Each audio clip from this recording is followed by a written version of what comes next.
오늘도 다음교회 함께 하신 여러분들을 환영하고 사랑하고 축복합니다. 우리 옆 사람에게 인사합시다. 더운데 수고 많으셨습니다. 이렇게 인사해 주세요. 더운데 수고 많으셨습니다. 네. 날씨가 너무 덥죠. 네. 참, 여러분 건강 유의하시기 바랍니다. 오늘 말씀 제목은 참된 행복으로 가는 길, 참된 행복으로 가는 길이란 제목으로 말씀을 증거하겠습니다. 여러분들, 사람들은 다 행복을 추구하고 살아갑니다. 행복을 안 추구하는 사람은 없어요. 이건 뭐 시대를 막론하고 사람이라면 누구나 다 추구하는 바입니다. 여러분, 어떤 사람이 불행해지고 싶겠어요? 어떤 사람이 비참해지고 싶겠습니까? 모든 사람은 다 행복과 기쁨을 추구하는 것이 본질입니다. 그래서 행복하기 위해서 어떻게 합니까? 돈을 벌고, 또 일을 하고, 공부하고, 사업하고, 장사하고, 뭐 그러는데, 근데 문제는 뭐냐? 그렇게 행복하기 위해 추구하는 것들이 정말 사람을 행복하게 할까 하는 것입니다. 왜냐하면 사람들은 늘 잡히지 않는 행복을 추구해 왔기 때문이라는 거예요. 그래서 오늘은 우리가 진짜 행복이 무엇인지에 대해서 그 행복이 기록되어 있는 하나님 말씀에 귀를 좀 기울일 필요가 있습니다. 오늘 시편은 150편 전체의 문을 여는 시편의 첫 장이죠. 시편 1편. 이 시편 1편은 단순한 한 편의 시가 아니라 인생의 방향을 묻는 질문이고 또 신앙 여정의 출발점이기도 합니다. 왜냐하면 이 시편 1편은 우리에게 단 하나의 사실을 가르쳐주고 있는데 인생이 두 개의 길이 있다는 거예요. 인생에는 두 가지 길이 있는데 하나는 복 있는 사람의 길이 있고 그건 이제 의인의 길이죠. 또 한 길은 망하는 길이라는 거예요. 악인의 길. 그런 딱 두 가지 길밖에 없다. 그런 말씀을 하고 있는데 오늘 말씀을 통해서 어떤 길이 복 있는 길이고 어떤 길은 망하는 길인지를 살펴보겠습니다. 먼저 1절은 이렇게 시작하고 있어요. 1절. 같이 한번 읽어볼까요? 시작. 복 있는 사람은 악인들의 꾀를 따르지 아니하며 죄인들의 길에 오만한 자들의 자리에 앉지 아니하며. 여기 복 있는 사람은 이게 주어예요. 복 있는 사람은 다시 말해서 진정 복 있는 사람은 누구인가? 또 바꿔 말하면 진정으로 행복한 삶이 가능하다. 이걸 지금 얘기하고 있는데 여러분에게 제가 질문을 드릴게요. 여러분 인생은 희극입니까? 비극입니까? 인생은 희극이에요? 비극이에요? 네? 멀리서 보면 희극이고 가까이서 보면 비극이고 그렇죠. 그런 말도 있죠. 네, 여러분 인생이 희극이라고 하는 사람들은 아직 좀 젊은 사람들 젊고 이제 인생은 즐거워 막 이런 분들은 좀 그렇게 얘기하지만 어느 정도 이제 인생을 살아본 분들은 인생이 만만치가 않다는 것을 쉽지 않다는 것을 알게 되죠. 그래서 사실 여러분 인생은 희극보다는 비극에 더 가깝다고 할 수 있고 한마디로 인생은 좀 비극이다 이런 말을 드릴 수가 있을 것 같아요. 왜냐 그래서 기쁨보다 이 고통 중이나 절망 중에 있는 사람이 더 많아요 사실은. 그렇지 않아요 세상에? 기뻐하는 사람보다 고통이나 절망 중에 있는 사람이 더 많아요. 또 우리가 사랑하는 뭐 여러분이 좋아하든 안 좋아하든 세계 최고의 문학들 뭐 세익스피어의 희곡이라든지 다 비극이에요. 등장인물이 다 죽어. 그리스의 최고 문학들도 다 비극입니다. 그래서 왜 그러냐면 인생이 비극이기 때문에 그런 거예요. 그러니까 뭔가를 깨달아서 그렇게 비극적인 작품을 썼는지 모르겠지만 어쨌든 인생 자체가 굉장히 막 즐거운 것처럼 보이지만 그러나 비극의 한복판에 있기 때문에 그런 속에 사람들은 어쨌든 막 행복과 기쁨을 추구하려고 애를 써요. 그러나 결국 수많은 사람들은 이제 완전한 행복은 불가능하다는 결론을 이르게 되는데 왜냐하면 모든 인생의 끝이 죽음에 이르게 되기 때문입니다. 그래서 냉소주의자들이 있어요. 그런 사람들은 인생에 대해서 인생 그까짓 게 뭐냐? 인생이란 슬픔과 소음이 가득한 광란 속에 있는 뭐 바보들의 이야기다. 뭐 이런 표현도 합니다. 그렇다면 여러분, 이렇게 고통 많고 슬픔 많은 이 죄 많은 어두운 세상에서 완전한 평화가 깃든 완전한 행복이 가능할까? 가능하다고 성경은 얘기하고 있어요. 물론입니다라고 성경은 얘기하고 있다는 거예요. 사실 성경은 이 비극주의와 냉소주의를 다 거부해요. 이게 물론 어느 정도 맞는 말도 있지만, 그러나 성경은 그들이 가장 중요한 요소를 빠뜨렸다, 이렇게 말하고 있는 거죠. 가장 중요한 요소는 무엇이겠습니까? 바로 하나님을 빠뜨렸다는 거예요. 이 세상의 냉소주의자들이 그렇게 비극적으로 살아가는 것은 그들은 하나님을 빠뜨렸다, 하나님을 계산에 넣지 않았다 라는 것을 말하고 있다는 거예요. 그래서 성경은 세상에서도 얼마든지 인간이 참 행복을 누릴 수가 있다라고 얘기하고 있어요. 그래서 오늘 1절에 보니까 복 있는 사람은 이렇게 시작한 거예요. 복 있는 사람은,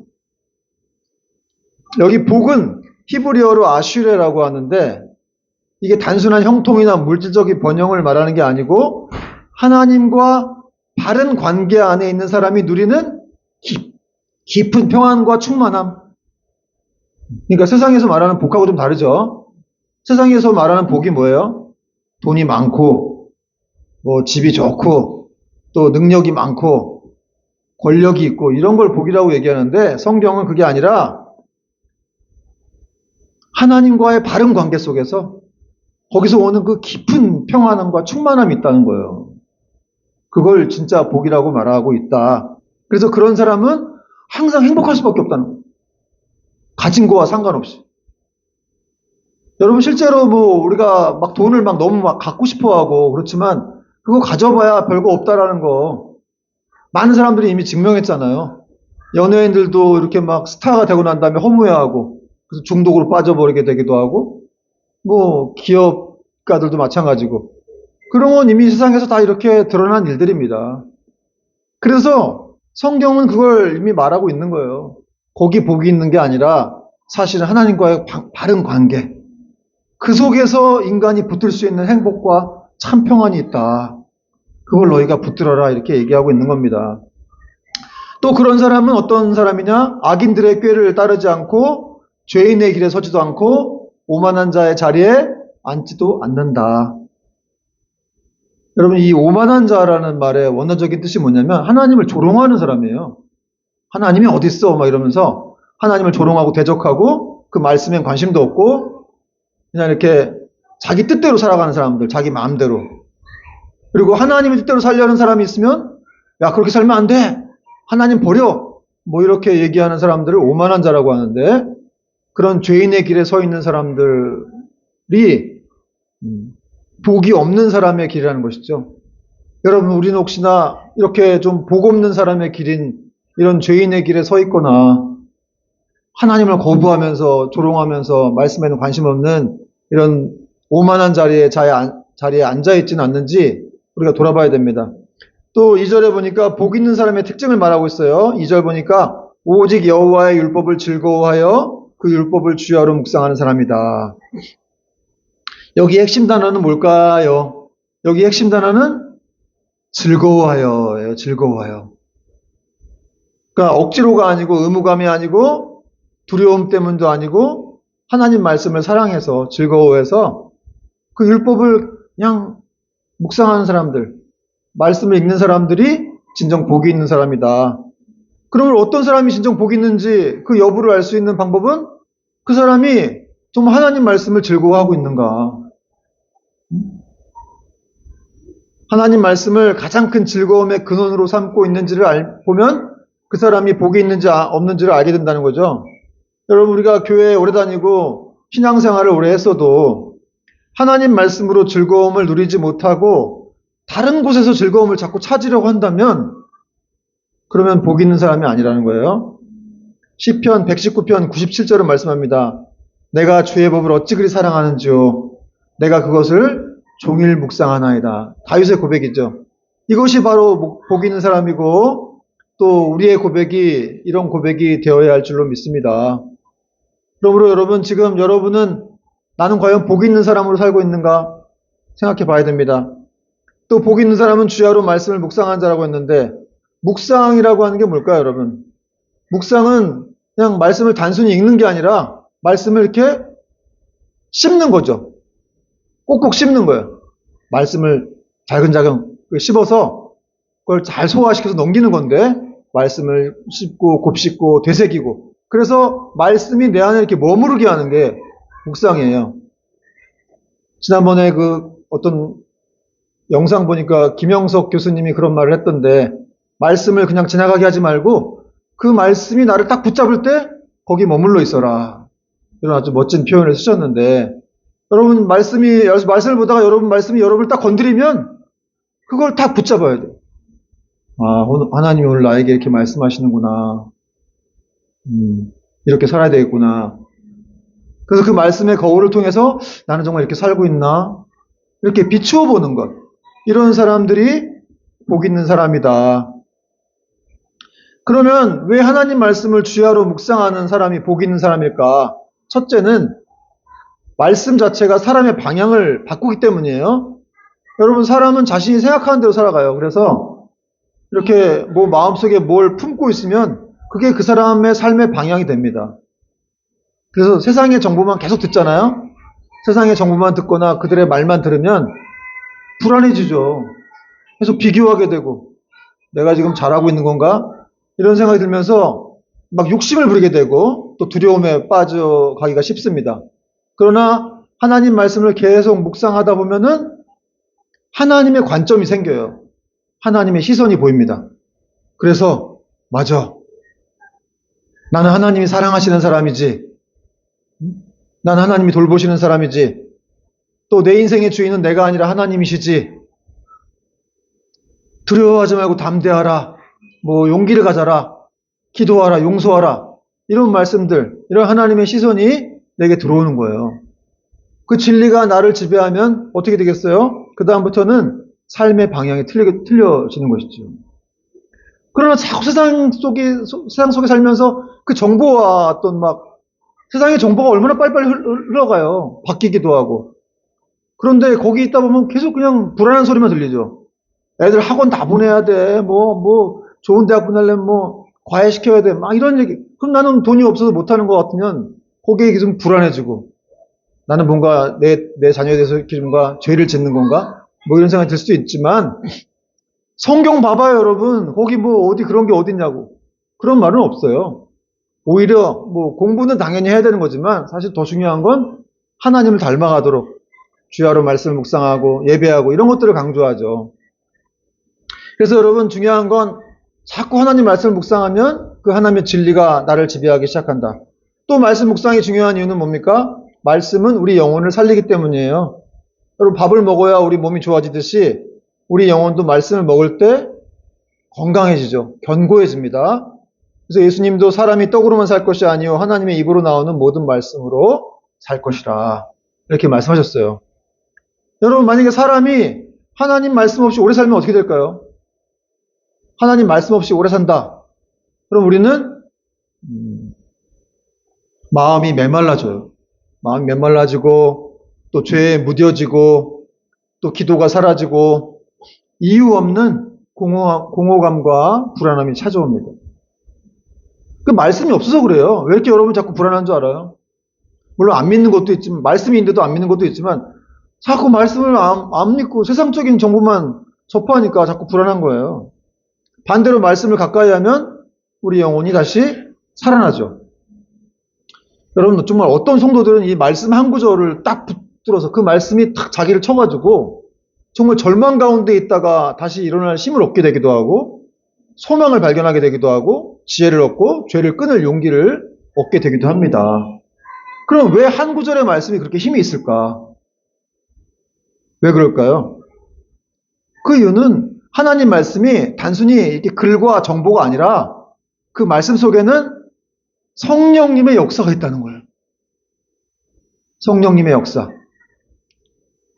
하나님의 성품과 약속도 있지만 성령님이 역사하기 때문에 그 말씀이 힘이 있는 거죠. 그래서 예수님이 이런 말씀하셨어요. 중요한 말씀인데 요한복음 6장 63절 살리는 것은 영이니 육은 무익하니라. 이 살리는 것은 영이라 할 때 영은 성령이에요. 내가 너희에게 이른 말은 영이요 생명이라. 내가 너희에게 하는 말들이 다 성령님의 역사 속에 있는 말들이다. 이런 말을 하고. 그래서 그러니까 예수님 말씀이 능력 있죠.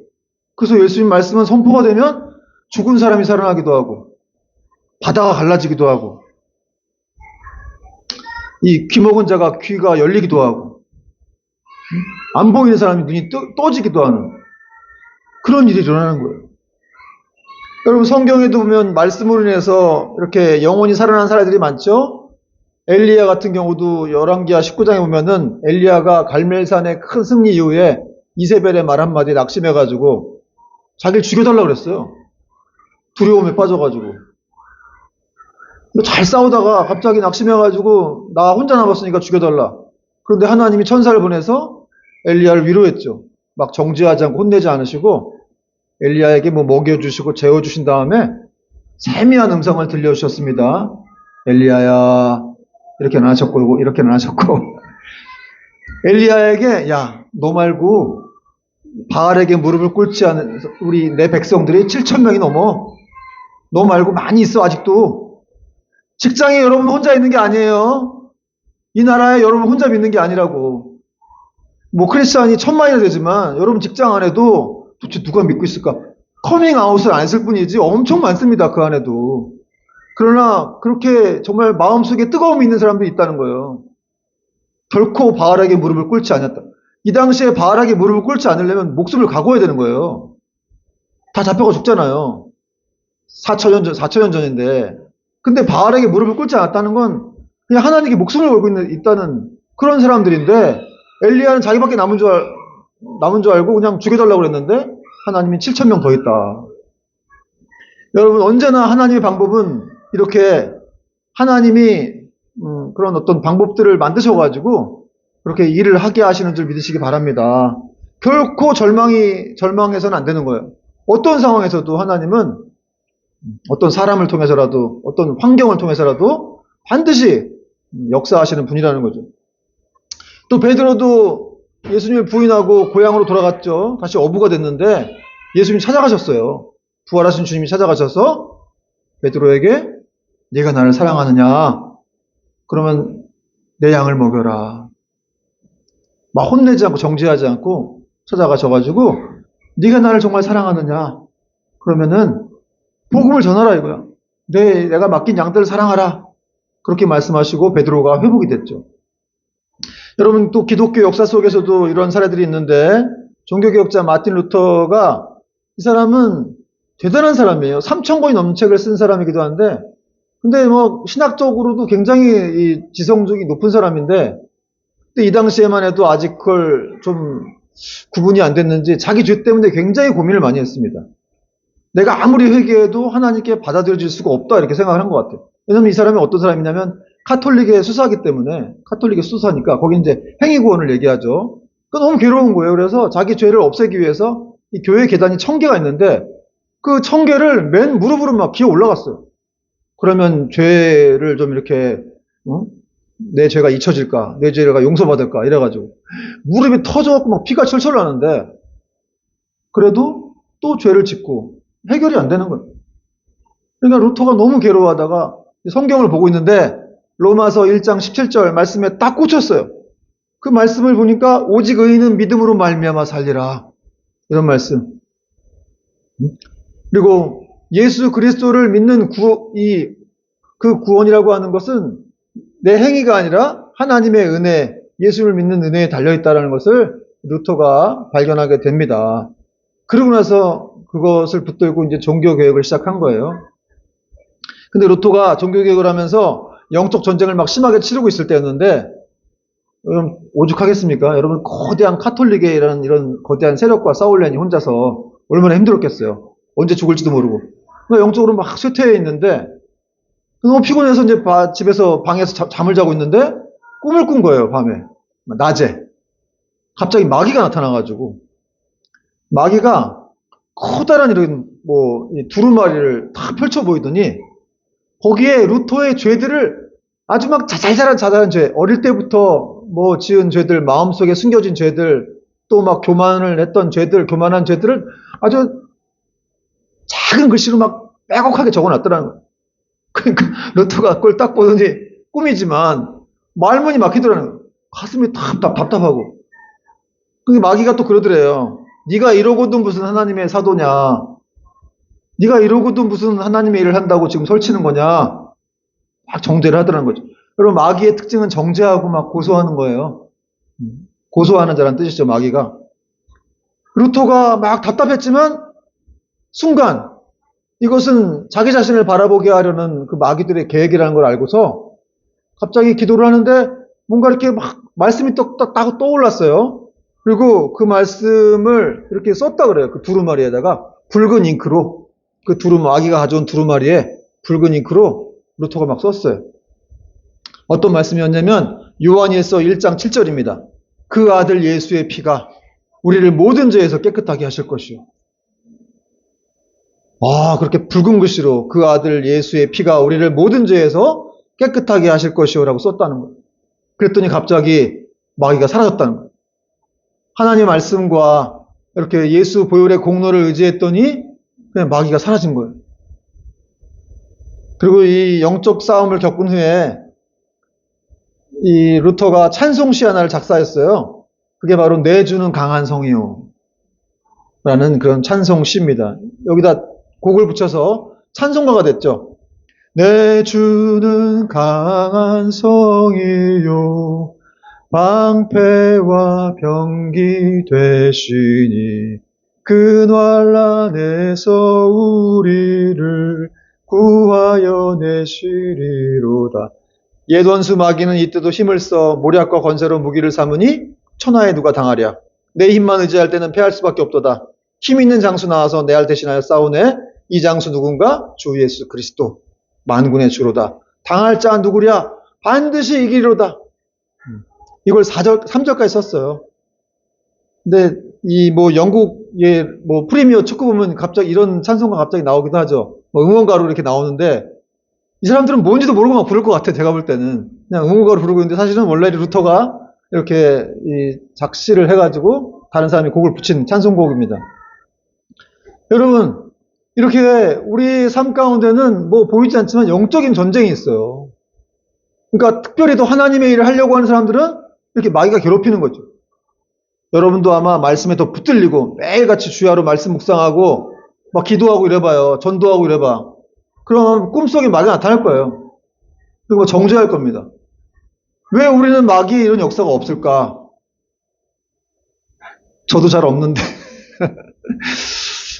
어쨌든 특별한 사람이기도 하겠지만 우리가 더 하나님의 이렇게 붙들리지 못했기 때문에 그렇게 마귀 입장에서 볼 때는 우리가 크게 큰 적이 못 되는 거예요.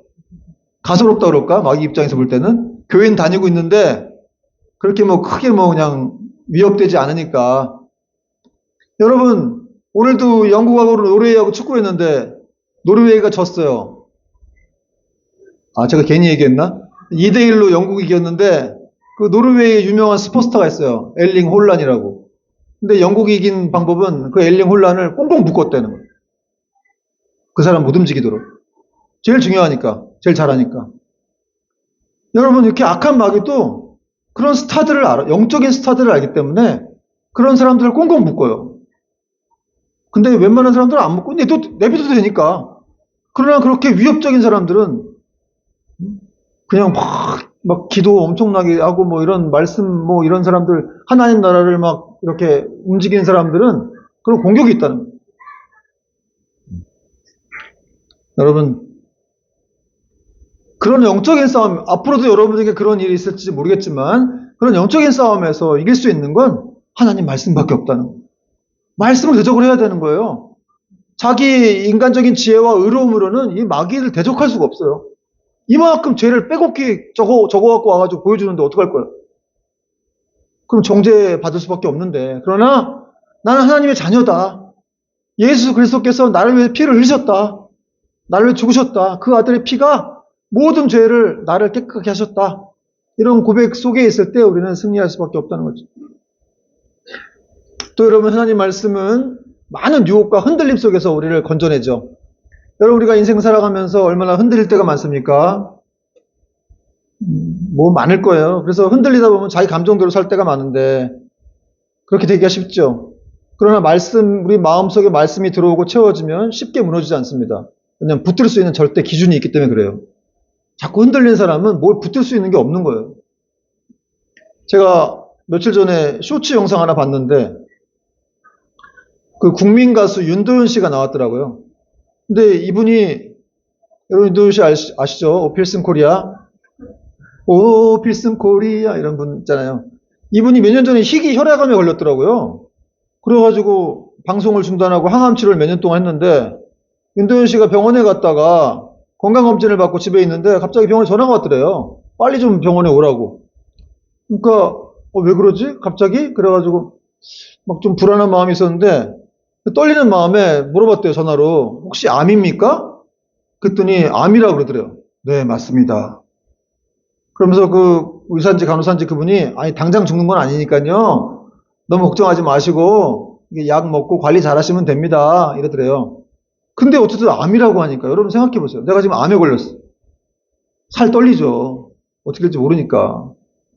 불안하더라는 거예요. 마음이 두렵고 요동을 치더라는. 근데 윤도현 씨가 저 몰랐는데 크리스찬이었더라고요. 그래가지고 이분이 이렇게 불안할 땐 기도한다고 그래요. 기도를 막 했대요.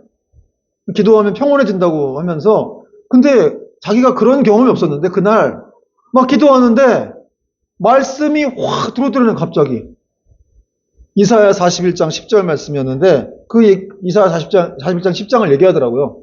두려워하지 말라. 내가 너와 함께함이라. 놀라지 말라. 나는 너의 하나님이 됨이라. 내가 너를 굳세게 하리라. 참으로 너를 도와주리라. 그 말씀이 맨날 그 말씀을 봤다는데 그럴 땐 별로 이렇게 뭐 의미도 없다가 암에 걸렸다고 하고 이제 막 두려운 마음속에 말씀을 보는데 갑자기 확 되게 신비한 경험인 건데 그래서 그런 생각이 들었다는 거죠. 그래 맞아. 두려워하지 말라고 하셨는데 그래 뭘 또 이렇게 두려워하나. 에이 그냥 믿자. 이렇게 생각을 했다는 거예요. 두려워하지 말라고 하셨으니까 믿자. 그리고 지금 치유가 됐어요. 치유가 돼서 지금도 여전히 이 기도하면 어떤 어려움이 생길 때마다 기도하면서 또 말씀을 본다고 하더라고요. 여러분 우리가 신앙생활 하다가 좀 이렇게 갑작스럽게 어떤 위기나 고난이 찾아올 때 막 불안하죠. 뭐 예배에 가서 뭐 막 아멘 아멘 하고 뭐 믿습니다 해도 또 집에 가서 불안한 거 어떡할 거예요? 그게 해결됩니까? 그렇게 여러분 마귀들이 막 의심의 불화살을 쏠 때가 있어요. 별 일 벌어지진 않았지만 어떤 두려운 사건을 막 이렇게 줘가지고 막 의심의 오물들을 막 투척할 때 그때 우리는 어떻게 되겠는가? 그런 상황일지라도 너무 걱정하지 말고 우리에게는 하나님이 있다는 거예요. 하나님께 기도하고 그분의 말씀이 우리를 살리기 때문에 그 말씀을 붙들 때 우리는 언제든지 승리할 수 있다는 걸 믿으시기 바랍니다. 여러분 깃발을 땅에 꽂을 때 흔들리지 않게 하려면 어떻게 해야 돼요? 그 깃발을 땅에 깊이 박아야 돼요. 대충 박으면 살짝 박으면 막 센 바람이 불면 막 흔들리죠 깃발이. 넘어질라 그래요 막대기가.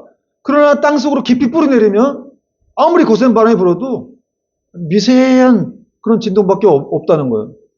여러분이 고난 속에 있을 때 기도와 말씀으로 하나님께 깊이 뿌리내리고 있으면 어떤 거센 풍파가 와도 결코 흔들리지 않는다는 거예요. 그러니까 여러분 어떤 상황이 있다 할지라도 여러분의 두려운 문제와 구원의 문제를 그날의 감정에 맡기면 안 돼요.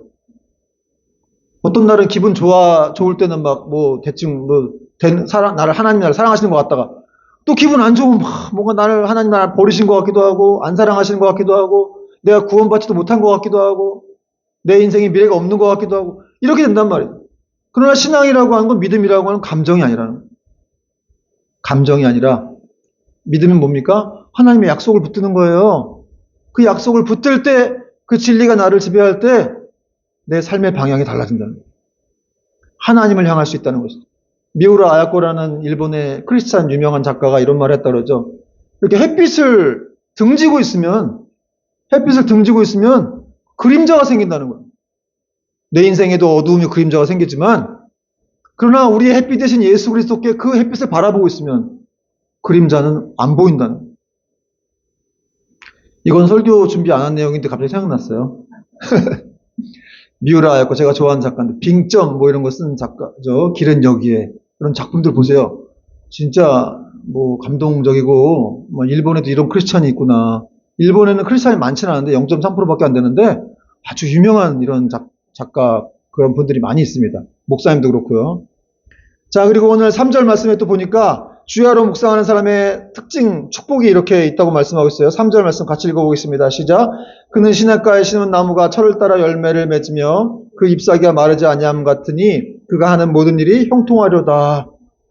여러분 그렇습니다. 주야로 묵상하는 사람들, 하나님 말씀을 주야로 묵상하는 사람들은 어떤 특징이 있어요? 시냇가에 심은 나무라는 거예요, 사람들이. 그래서 계속적으로 가뭄이 와도 열매가 죽지 않아요. 나무가 죽지 않습니다. 계속 푸르게 살아간다는 거예요. 특히 열매를 맺어서 모든 일이 형통하리로다. 이 형통은 히브리어로 찰라흐라고 하는데 요셉이 형통했다고 할 때도 이 단어를 썼어요. 찰라흐. 세상적인 번영으로 형통한 게 아니라 하나님이 함께 하셔서 채운다는 거예요. 하나님이 함께 하셔서 돌보는 거예요. 여러분 하나님이 최고의 복 아닙니까? 그분이 채우면은 어떤 축복이 있겠어요? 아무리 두려운 일이 뭐가 있겠어? 하나님 돌보시는데. 누가 여러분을 건드립니까? 로마서 말씀처럼. 내가 하나님이 우리를 위하시면 누가 우리를 대적하리요? 똑같은 거예요. 하나님이 우리를 채우신다면. 또 주야로 묵상한다는 말씀은 또 하루 종일 성경만 본다는 것도 아니고 사실은 매 순간 일할 때라든지 뭐 어떤 때라든지 하나님을 생각하는 거예요. 그 말씀 붙들고 기도하고 또 어떤 선택 앞에서 하나님이라면 이럴 때 어떻게 하실까? 예수님이라면 어떻게 하실까? 이런 것들을 생각하는 게 주야로 묵상하는 거예요. 적용 드리겠습니다. 적용. 여러분은 하루 동안 무엇을 가장 묵상하고 있어요? 걱정입니까? 미래의 불안이에요? 돈입니까? 사람들의 시선입니까? 내가 하루 종일 묵상하고 있는 건 뭘까? 뭐 일일 수도 있고. 그러나 어떤 사람이 복이 있다고 말하고 있어요? 하나님 말씀을 묵상하는 사람들. 하나님이 나를 사랑하신다. 나는 그분의 자녀다. 하나님이 이럴 때 어떻게 하실까? 하나님 제가 어떻게 할까요? 이렇게 물어보는 사람들. 제가 상황이 어렵지만 하나님 저를 인도하실 걸 믿어요. 이끌어 가실 걸 믿습니다. 모든 걸 맡기겠습니다.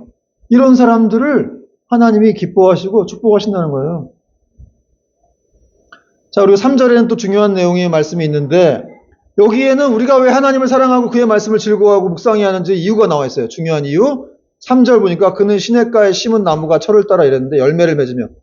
여기 중요한 단어가 시문이에요. 시문.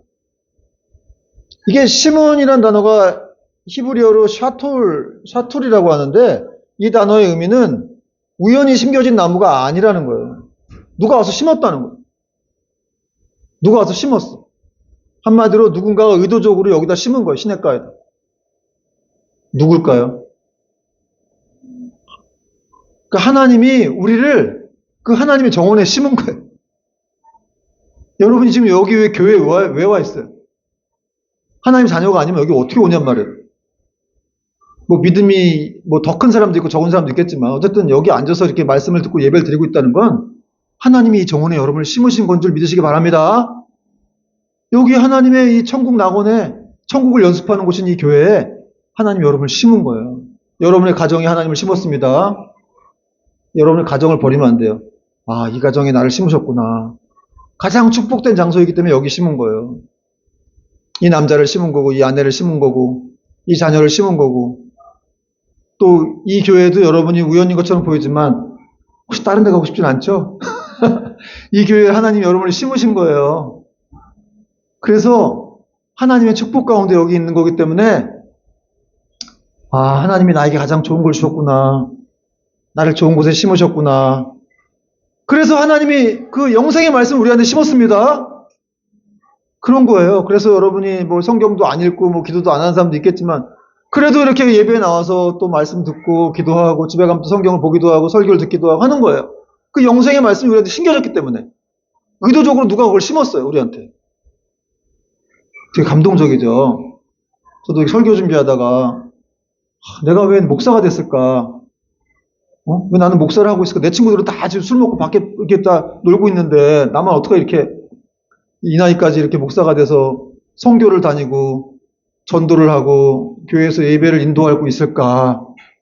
하나님이 나를 하나님의 정원에 심었구나. 이 시냇가에 심은 나무에 여기다 시냇가에 심었구나. 시냇가에 심었다는 건 뭐죠? 계속 공급된다는 거예요. 그 뿌리가 물속에 깊이 심겨져 있기 때문에 하나님이 계속 공급한다는 거죠. 그런데 말씀을 묵상하고 하나님과 더 가까이 하려는 사람들은 더 그게 있다는 거예요. 더 놀랍게 채워주시고 인도해 주시고 그런 축복이 있다는 것이죠. 여러분 지금 겨울과 같은 시간을 보내고 있다 할지라도 그 뿌리가 하나님께 연결되어 있다면 반드시 하나님께 열매를 맺습니다. 정말이에요. 지금이 중요한 게 아니에요. 지금은 겨울과 같은 시간이라 할지라도 하나님께서 그 뿌리가 네가 나에게만 있다고 한다면 내가 너의 인생을 붙들어 주겠다. 너의 인생을 형통하게 만들어 주겠다. 내가 계속 채울 것이기 때문이다. 공급할 것이기 때문이라고 말씀하고 있는 것이죠. 자, 마지막으로 시인은 악인의 길과 의인의 길이 어떤지를 보여주면서 말씀을 맺습니다. 4절, 5절, 6절. 악인들은 그렇지 아니하며 오직 바람이 나는 겨와 같도다. 이 겨가 뭔지 알죠? 쭉정이 같아, 쭉정이.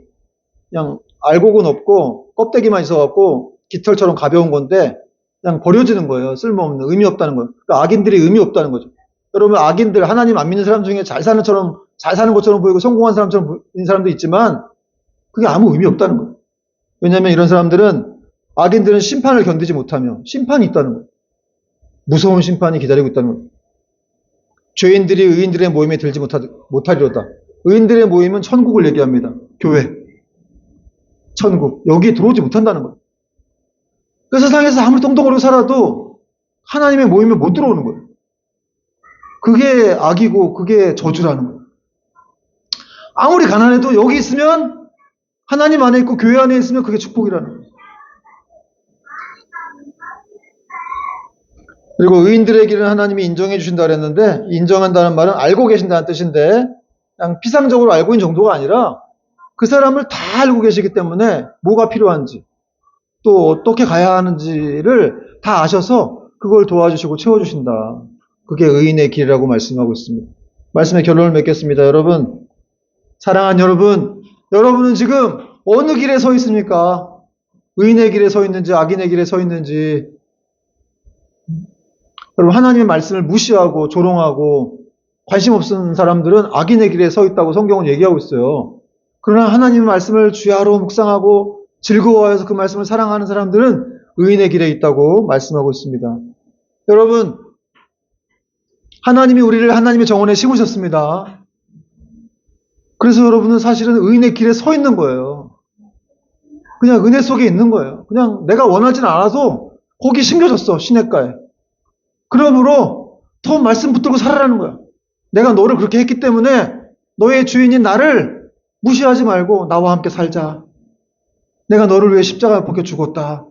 그렇게까지 했다. 내가 뭘 어떻게 더 해야 되겠느냐. 나는 너만을 사랑한다. 이렇게 오늘 주님 말씀하고 계시면서 나를 묵상하라 라고 얘기하고 계시는 것이죠. 여러분 우리의 삶이 더 주야로 하나님 말씀을 묵상함으로 정말 그 복된 길에 서서 더욱더 하나님께 영광을 돌리고 우리 삶에도 풍성함이 넘치는 그런 은혜가 있기를 주님의 이름으로 축원드립니다. 찬양하겠습니다.